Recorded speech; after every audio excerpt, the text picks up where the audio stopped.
Senator Bryan Townsend is with us. Bryan, how are you doing? I'm well. How are you doing?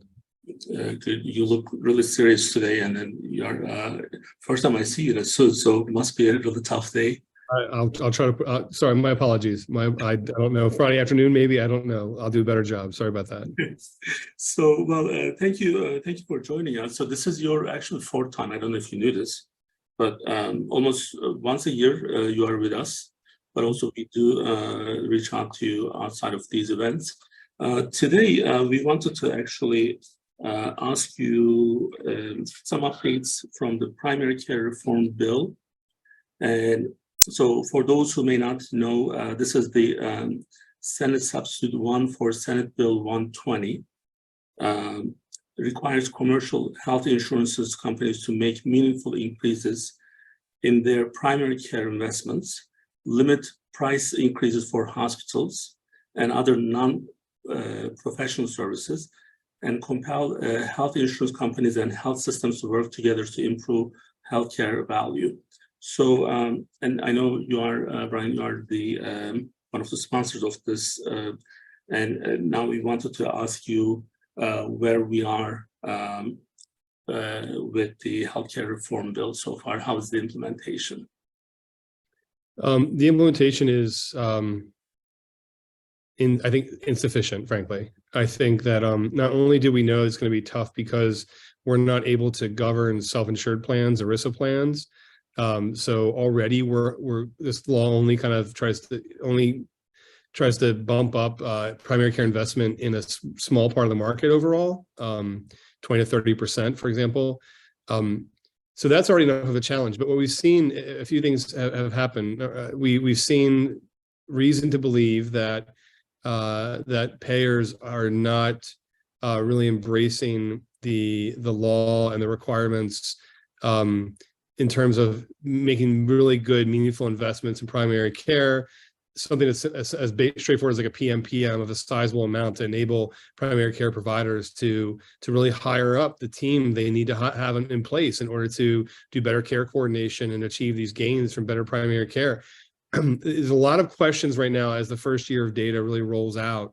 But right now, I think I feel confident saying that there's reason to be very concerned and frustrated with what seems to not be a sort of adherence to the intent of the law, the spirit of the law, in terms of really making sure to invest serious dollars in primary care. Quick example would be that there's a lot of legal terminology that people are maybe disagreeing about, and we need to kind of sort out how to do this. Certainly, those of us who support this effort are not suggesting that payers should just like write blank checks, and we understand that. But there's reason to believe that they are also not sending very much of any payment to established provider networks who clearly have made use of value-based care, who clearly have adopted leading practice techniques, and yet they're still not seeing the enhanced resources coming from the payers. So this isn't about like, oh, someone has a shingle out and this is a solo practitioner who doesn't want to embrace modern techniques that apparently we all have to embrace.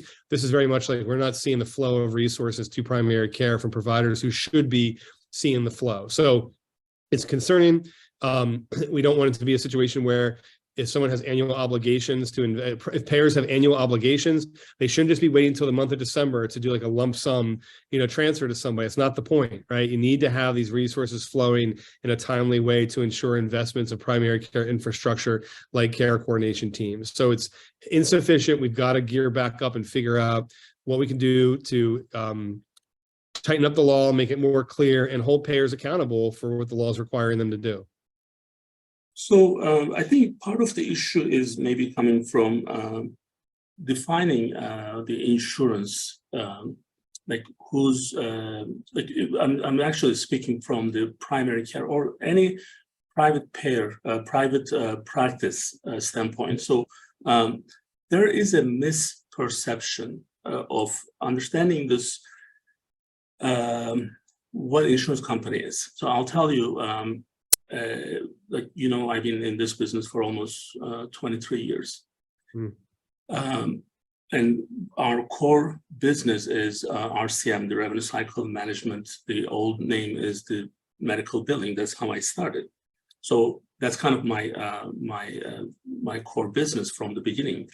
So I personally, now someone who probably on the private side, owning the biggest primary care group and the one and only homegrown ACO, accountable care organization in Delaware, I did not know what TPA business was under the insurances. Mm-hmm. So, and I heard it in a hard way. And medical director of Dr. Kaplan and I, we were in a meeting with the state of Delaware, and we were starting initial discussions of the ACO and how we are going to actually improve healthcare, decrease the cost.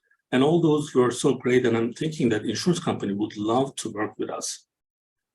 And that wasn't the case. And in the meeting, he kept saying, well, Kemal, you don't understand, you are cutting my revenue. I'm like, how do I do this? Like, I'm trying to help you, right? So this is decreasing your cost. This is 2012. And I'm a little bit embarrassed to say this, but I think learning from our mistakes is our biggest strength. So then I realized that what he was saying, and my lawyer at that time, Adam Valley, was in the meeting. One of my cardiologists, Dr. Gary Singh, was in the meeting. One of my directors, John Donnelly. We were all kind of blindsided with this. And then I understood that only 25% of their business is the insured population. Now, when you look at Highmark or Aetna or United Health and thinking that only 25%, we call them insurance company, but they're really not for 75% of the cases, 75% of the time, that's a huge gap of understanding. And because we didn't really, and as I said, we as providers, my providers and my clients didn't know what this meant. And then they're like, oh, we're not getting the same amount. Where's our increase? And then we look at it and says, well, the self-funded plans are not included. Well, that's 75% of this business. So now you were the pioneer leader of this bill. And personally, I will say that I do appreciate all the efforts. But I think since this started and we got to a certain place with this, I think one of the improvements needs to be happening with how these health insurances are marketing their plans to the self-funded plans, because they can actually sell these unless they have certain fee schedule in place and certain system in place. So do you think we can make this less effortless now I fixed this issue for my groups. You know how you may ask, but even if you don't, I'm going to tell you by saying that, look, I'm not going to participate in your network anymore. So you find a different ACO, and then that's the only way that we were able to bring them to the table. And that's the last thing that we want to do, because we have a huge commitment to the state, to the public, to work together and then improve the healthcare costs. But if I were to not participate in any of these insurances, first of all, the patients are going to suffer. So, and then we brought a couple of them back to normal, and then now I won't name the insurance, but one of them first time got a state level because it needed to be approved by the state.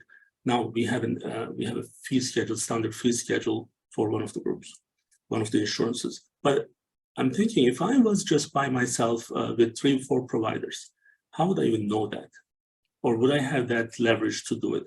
But I think this issue, and for you to maybe take this to a next level, do you think we can make this where it's kind of seamless in a way that this is included? And I know that there's some legality issues. Can we overcome those issues? Like if you are not allowed to, interfere with self-funded, what would be the workaround? Well, since you're a lawyer as well, so you may know this better than everyone. Well, I mean, as I understand, there's no real legal workaround from the state level. Self-funded plans are sort of permitted through the federal level, and the state can't come in and tinker with it at all.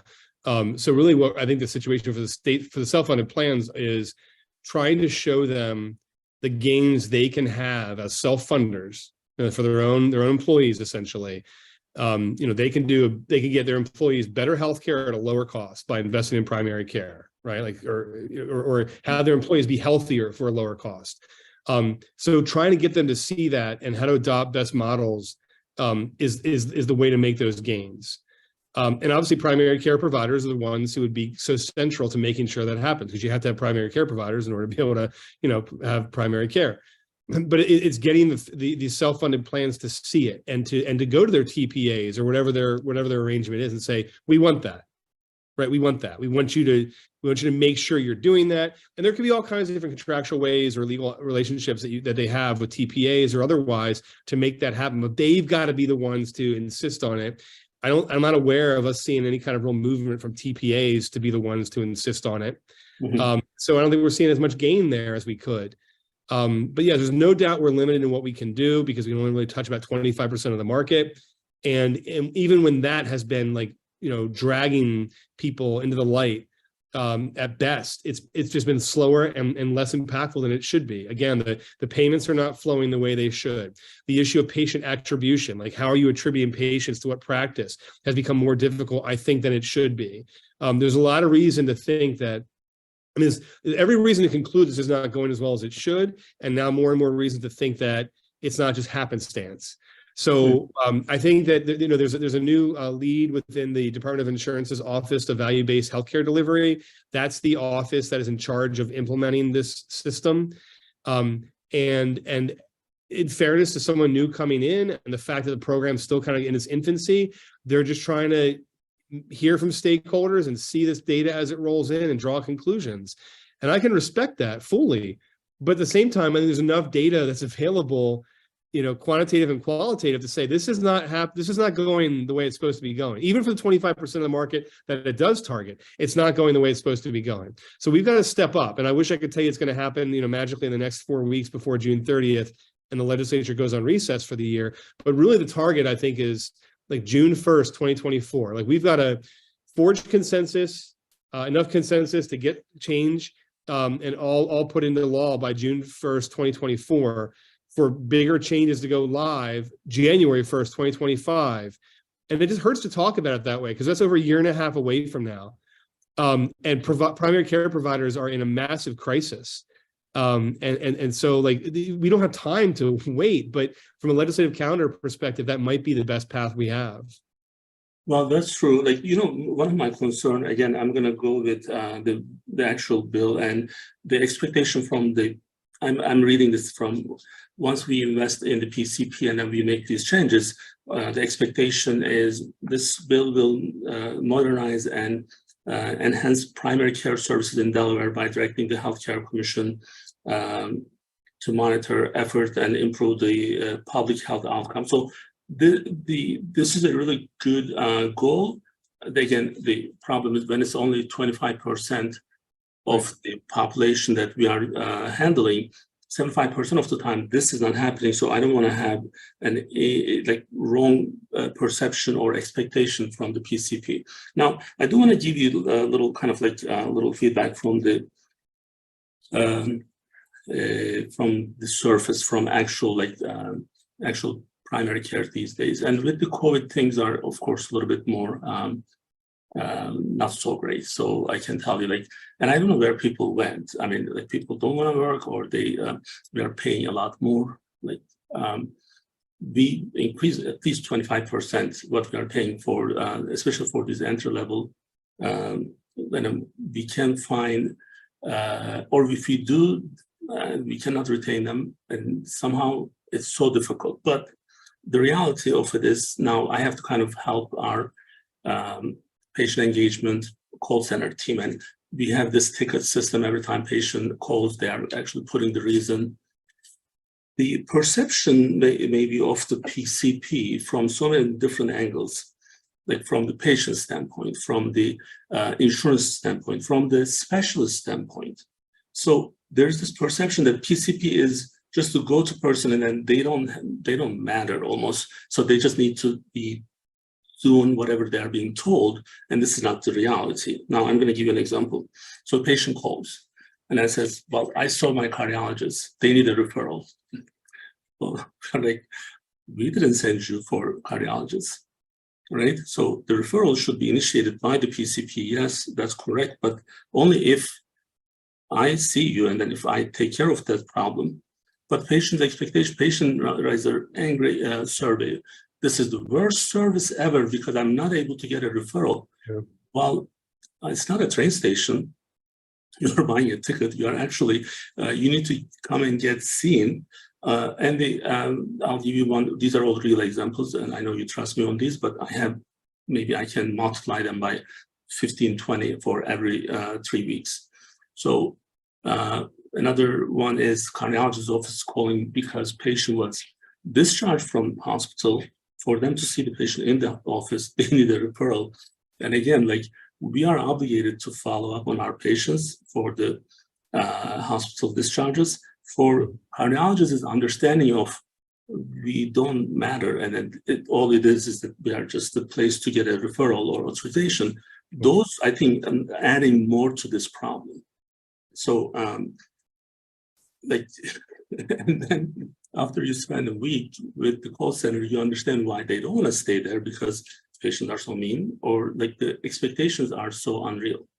Mm-hmm. So patient who doesn't show up for 2 or 3 appointments, they are complaining about their refill not being completed. Well, we haven't seen you for the last 9 months, right? So there's so many issues like this. And then on top of it, when we see, and again, these are all real issues, an insurance company with 4 different fee schedules for the same service.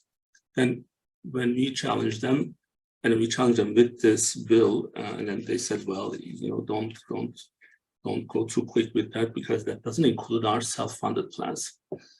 I mean, when you see this in real life, it's so annoying and it's so not manageable. We are able to do it because there's a central office. There is a central leadership, and we are able to support our offices. But I know if we didn't have this system in place, and I know many of the practices don't, then they are either retiring earlier, because one of the goals is to, address the primary care shortage, right? So as these difficulties keep happening, I can tell you, like, I was approached at least by 3-4 different groups who are not my client. They are kind of like at the end of their professional life, about to retire, but they want to actually either us take over their practice so they don't have to deal with all these issues, right, or they want to quit practicing. And some of them you don't want to take because it's so much work. So and then they come with their own habits and all the problems.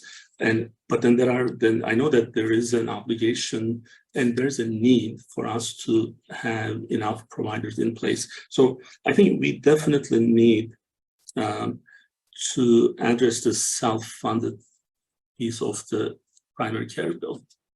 Yeah, again, we have talked about it over the course of a few years here. I don't recall, I could be wrong about this, but I don't recall any mechanism the state has to directly address or even indirectly address the self-funded plans, other than just public awareness. And if these plans, right, some of these plans are very large companies, right? Some of them are medium-sized, but if they're aware that adopting certain practices or requirements or funding streams or approaches to healthcare and wellness for their own employees, if they're aware that those approaches bear major fruit, right, that they keep their employees healthier and more productive, frankly, as employees, and happier as employees for a lower cost, they have every economic reason to want to embrace it. And so I think part of it is we've got to show that works, and we certainly know from other places or jurisdictions that it can work.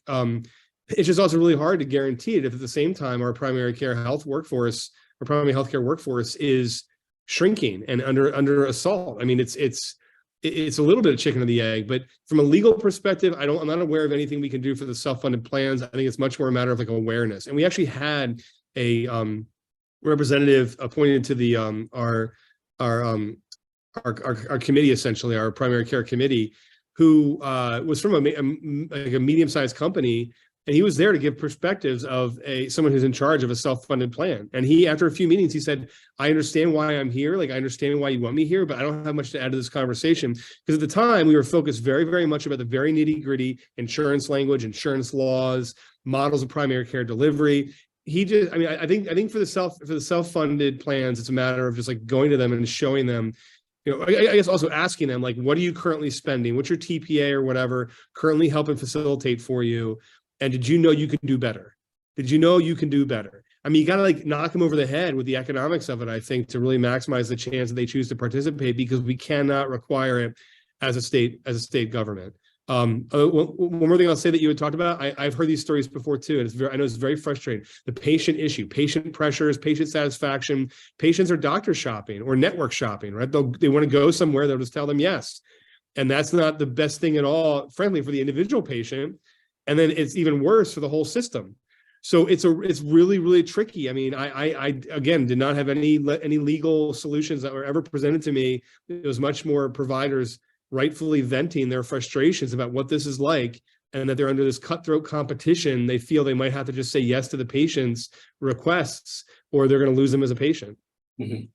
Well, I mean, one of the reasons I actually have to hear back from the patients all the time is anytime there's a negative review survey, I actually reach out to the patient if we can validate the issues. So, because in some cases they're non-compliance and then their last 2-3 appointments no show or canceled, I'm not bothering. But if there is an issue that I see and if they elaborated, I call them and then try to understand. But there's an unexpected reality there.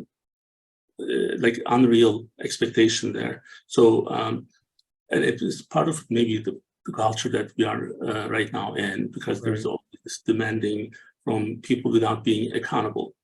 Like, yeah, accountable, or just people, or also people just wanting their preferences and feeling that their preferences can and should be met. You know, we definitely live in an era where these different forces are causing very serious individual decisions that are not optimal. You know, it's one thing to talk about optimal decisions for the individual that add up to suboptimal situations for society. That's complicated enough. But when you've got like decisions that are not even optimal for the individual patient, it's very frustrating. And I'd say that as a policymaker, I completely understand for providers who are just like, what do I do here? You know, what do I do here? So it's a serious problem as well. So now I want to talk about a little bit on the physician shortage. Now, I don't know if you heard about this. It's kind of, I think it's last week, May 18th, actually, it came out.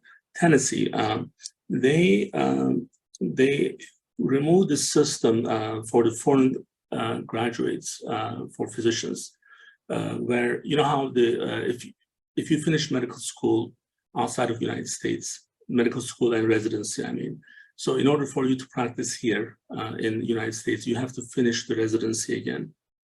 And then you have to go through, you know, the 3-year programs we have in Delaware, J1, we call them the Conrad 30. And I probably hired the most number of people for that program for different specialties, including primary care and hospitalists. But now Tennessee is doing this. My understanding is they are, if someone who became a doctor outside of the United States, once they go through all the testing and everything, so if they are supervised by another physician for 2 years here, so they don't have to repeat the residency program, which requires a lot of, you know, time and energy from them. And then they can actually, after that 2 years, they can freely practice in the state. This is for Tennessee again. And I personally believe that we should be looking into that, because in Newcastle we don't feel the issue of the shortage as much, but when you go to Kent and Sussex, there's a huge shortage. One of our providers, Dr. Jonah Gora, she owns 2 different practices, and if it wasn't for her, there would be a huge shortage, because she's the one who kept at least 6-7 providers, physicians in Seaford, Georgetown, Laurel Triangle. So do you think we would be willing to entertain that for the state of Delaware? Short answer, yes. I'd have to learn more about how much of that is state legislative. I mean, you mentioned Tennessee has done it, so it sounds like it's a state issue then. So I'm happy to take a look at that. And the chance again now is that because we're out of session starting June 30th, the chances most likely would have to wait until 2024. And I'm not sure what the ramp up time is, but yes, 100% happy to look at that. Happy to do whatever we can to bolster our primary care workforce, recruitment, retention, whatever it is. We need to be all hands on deck here. So I'm very happy to look at that. I'll send you the article from Tennessee, and maybe we can discuss that later on. Definitely. Now, I'm going to jump into a different topic. Okay. See, like your week is going to end a little bit harder than you were expecting. Perfect. Now, okay. now, Senator Tom Carper is retiring. We weren't fully expecting that, right? So, like, maybe we were guessing, but he could have done maybe another term. Mm-hmm. The new norm of the age of presidents and everything. So that he's still young. He's a relatively middle age for the U.S. Senate, so it could have gone either way, I guess. Yeah. So yeah, but he's retiring now. So what do you expect in the state of Delaware for us? Because that's gonna open up a lot of availability for different people. So who do you think is going to replace him? Well, I think the hands-on favorite is and rightfully, should be Congresswoman Lisa Blunt Rochester to go from Congress up to the U.S. Senate.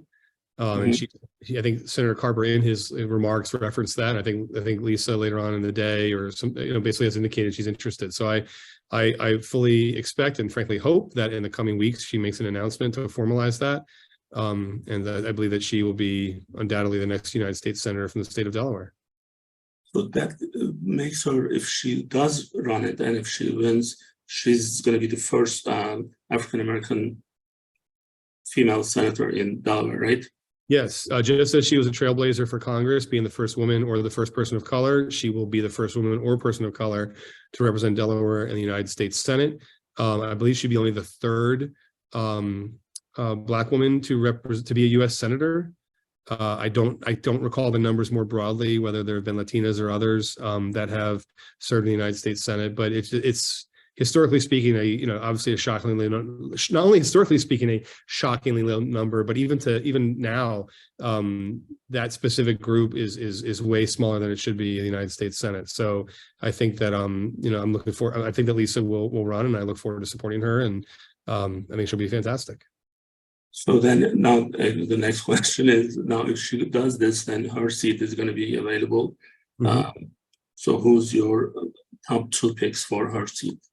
For the top two picks. If you're teeing up as top two pick, I'll say. I'm trying to help you, but if you want to give me one, it's fine. No, I think Senator Sarah McBride, State Senator Sarah McBride, has indicated that she's interested in running for the seat from the state Senate, and then Eugene Young, who's the director of the Delaware State Housing Authority, has indicated that if Lisa runs for Senate, he intends to announce the run for Congress. So I believe Senator McBride and Eugene Young would be the likely two most formidable candidates. There might be others who are looking at it or who run ultimately, but I believe Sarah McBride and Eugene Young would be the top. It would be a good choice. I would definitely support her.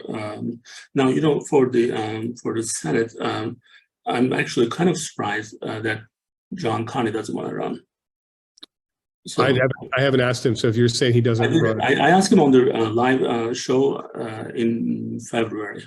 Okay. He has his excuses, but if I were in his place, I would definitely run for it. So because he's in almost perfect age and he has so much experience in politics, so then he's too young to retire. So it's a tough call. But Lisa Rochester is also someone who we support, and we will be supporting her as well. So there was another one that I was thinking maybe Jack Markell will come back from his ambassador position, but apparently he may be taking another appointment as an ambassador to one of the European Yeah, I think it's actually been, I think I saw maybe a news article about it, I heard about it, and then I looked and I saw that I'd missed the news by a couple of weeks, that he's been announced that he's been going to be appointed the ambassador to Italy. Yeah. So I was not allowed to say it, but I didn't know it was out already. Yeah, no, I missed it. It was busy legislative session, but I missed that news. So first of all, congratulations to the Governor Markell, Ambassador Markell. He's in Paris for OECD, and now hopefully will be in Rome for as the ambassador to Italy. And if there's some nice places to be and serving the people of the United States of America while being in Rome. I'm not quite sure he would want to come back to run for a I'm sure, but I think if we ever have to go there, then we know that there's a friend who is. My wife and I are going to try to find a legitimate sound excuse to make it over to Italy, and would hope. And I've seen photos of other Delawareans who've gone to Paris, and Governor Markell has either opened up his home or has made himself available on his schedule to greet. So that just continues his stellar, approach to being very personable and sincere and engaging as a Delawarean. Sure. Now, Bryan, if we have like a couple more minutes, I'm going to bring Sean in, and we want to talk about this issue on this new, I guess, legislation for the electric cars. Sean knows a little bit more than I do on that, and I'm going to let him explain. Sure. Yeah. So actually, on our session with Governor Carney back in February, as you mentioned, we had initially discussed the issue of the electric vehicles and kind of what the state of Delaware, what their plan is moving forward. And I know just recently on some of the articles we're reading up on, the plan is kind of hoping to phase out the sale of the gas-powered cars, trucks, SUVs by the year 2026. And then I think ideally the graph had us projected around 2035. That all vehicles would be solely relying on electric power. And some of the concerns that we were just, thinking of here is, number one, if the grid, could support that level of reliance on purely electric vehicles. I know obviously we're phasing out gradually, so there still would be gas-powered vehicles on the road. But just wondering how, like I'm saying, the grid could support that. And then also, is it feasible economically? What those costs of cars would be. I know there are some better options on your more standard ones, but if you're looking at, say, for example, everyone's familiar with like Teslas, those actually are considered luxury electric vehicles that maybe not everyone could afford if it becomes like their only option. So just seeing what Delaware's plan is going forward and what you see, how that's going to play out. Certainly, we've talked a lot about this in the state legislature overall the past few months. Candidly, Senator Sarah McBride has been a leader on this issue the past couple of years in a variety of ways. Senator Stephanie Hansen, Senator Trey Pardee are both also leaders in the environmental space more generally. And we literally voted on a bill a couple of weeks ago in the state Senate that would mandate new construction homes would have to have certain infrastructure capacities to be able to facilitate the use and charging of electric vehicles. So I guess what I'd say overall, number one, I really love the fact that I've got colleagues who are leading on this policy area, and it's great to support them. I'll give you the best answer I can give, given my sort of secondary place in that space, which is to say that there is no doubt this is a major shift. There's no doubt this is a major shift. So I understand people's questions or concerns. I also would say Delaware can't move the entire auto industry by itself. Maybe California can. That would be the only state that can truly do it. But the fact of the matter is, there's all kinds of signals pointing us in the direction that this is where we're headed. The automakers themselves, this is where they're headed. And so, yes, there are questions about infrastructure, but my understanding is that either the capacity is already there in a variety of ways to handle it, or it will easily be there, in many ways driven by natural market forces.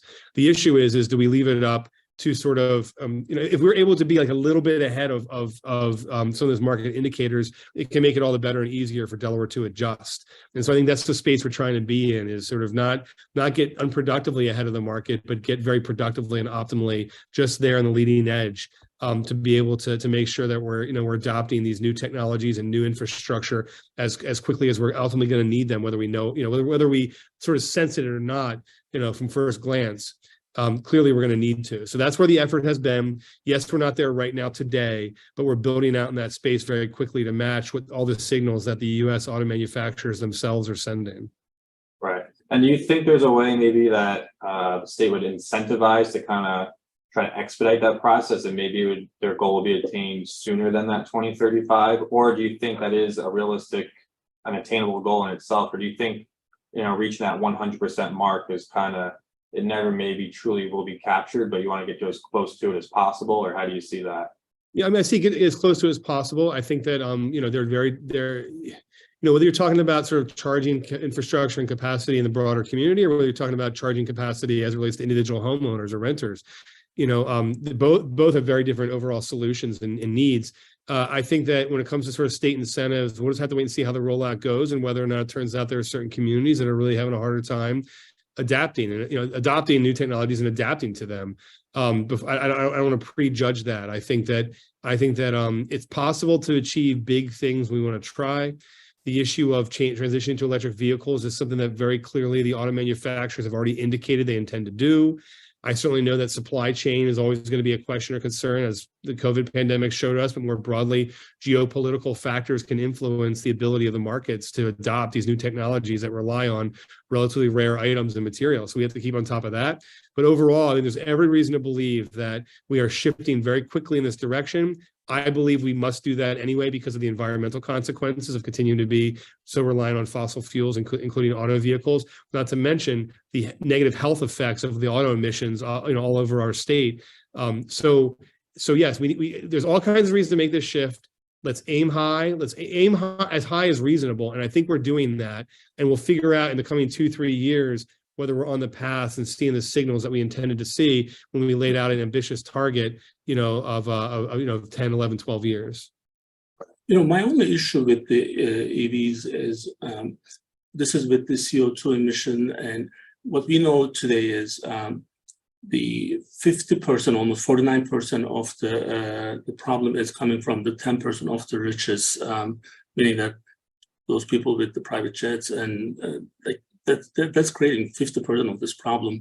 And I'm just worried that we may be focusing on this issue a little bit out of proportion because being able to support it, where we are going to get the batteries and all the other things that's going to happen, that's going to come with, and whether this is realistic or not. It reminds me of how we started with the cookie-cutter care coordination in healthcare.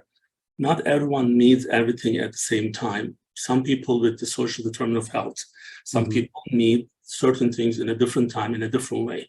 So this is kind of reminding me of that. So instead of just focusing on where the main issue is coming from, we are just focusing on evenly, let's do this, for everyone at the same level. I don't know if I'm agreeing with that approach overall. I mean, this is just my personal opinion. Right. Knowing that, people who are supporting this from the, I'm talking about these really rich people, they generate more trouble than anyone else with the CO2 emission. So the person who has a regular car will not get to that level in their lifetime. What they do in 1 week, they won't get to that level in their lifetime. So, but then yet we are asking them to change what they are doing. I don't know if it's feasible. So that's the other thing.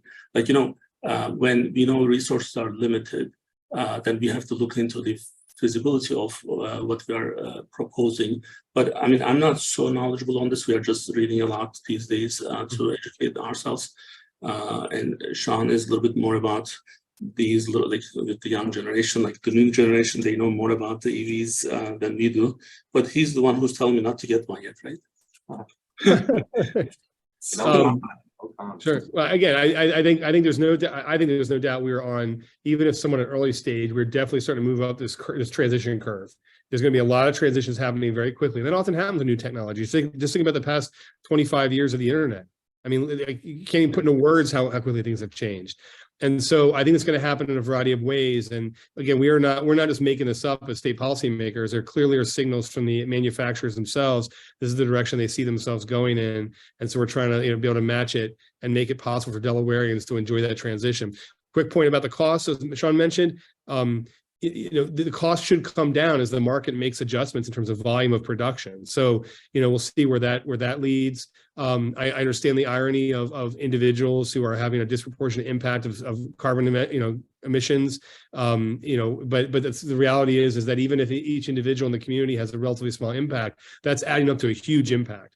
And so figuring out how we can go about, making those changes is pretty important. But yes, I've seen the videos or the posts about the celebrities who talk about environmental, conservation or preservation and hop on their private jet. There's an irony there, there's an hypocrisy there. We need to figure that out. If they're spending millions of dollars to plant trees, to help stop the deforestation of the Amazon, then maybe there's not so much of an irony or hypocrisy, right? I mean, they're high individuals, high net worth or high income individuals, and maybe they're putting their money where their mouth is. I don't know, but we need all hands on deck, and we need to do it on the place on the transition curve and the technology curve that makes sense. Even solar panels used to be pie in the sky, and nowadays solar panels can be, even cheaper electricity. So we just need to kind of keep an eye on all of this and understand that individuals' experiences do not necessarily add up to what's the optimal policy. Like, there's an answer out there. We need to keep trying to find it and do it at the proper pace. And we hope that that's what we're doing right now. That's true. Well, thank you so much. You are always a great support, and at least the way that you are listening to our problems, and I know that you are sincere with this. It does help us already, and for you to try to understand the day-to-day challenges, that means a lot to us. And thank you for joining us for today. So I'm sure we'll see you again in the next several months. Until then, have a great weekend.